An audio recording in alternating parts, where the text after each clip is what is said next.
Although Till-Mobley is widely credited for her open casket decision, and in many ways inspiring a new generation of civil rights activists, we often leave her in this moment and neglect to understand the scope of her work and its impact. I expand how we see Mamie Till-Mobley in my larger book project, and over the course of 6 main chapters, I detail the importance of labeling Till-Mobley as, one, a preparer.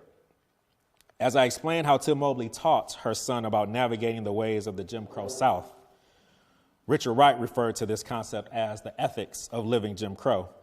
And today, iterations of this tradition live on in what is commonly referred to as the talk that parents have with Black adolescents to educate them about racism and policing. Till-Mobley was also an orchestrator, as she arranged how her son's corpse was presented to different audiences, from the images of him in his Sunday best that she pinned to Till's casket to illustrate the violent ways that white supremacy violated Black bodies and disrupted Black life, to the images printed in the Black press that circulated across the country. We must also see Till-Mobley as 3, an orator, and 4, an educator, due to her belief that Till's story should always be told and taught.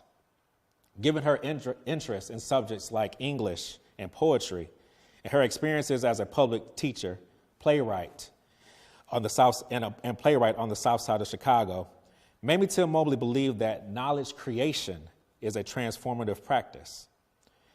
Because she did not confine herself to the classroom, Till-Mobley was also a political lobbyist. She was a fighter for racial justice and was committed to holding state powers accountable for the roles that played in the death of her son. This image here shows Mamie Till-Mobley canvassing on the U.S. Capitol a month or so after Emmett Till is killed.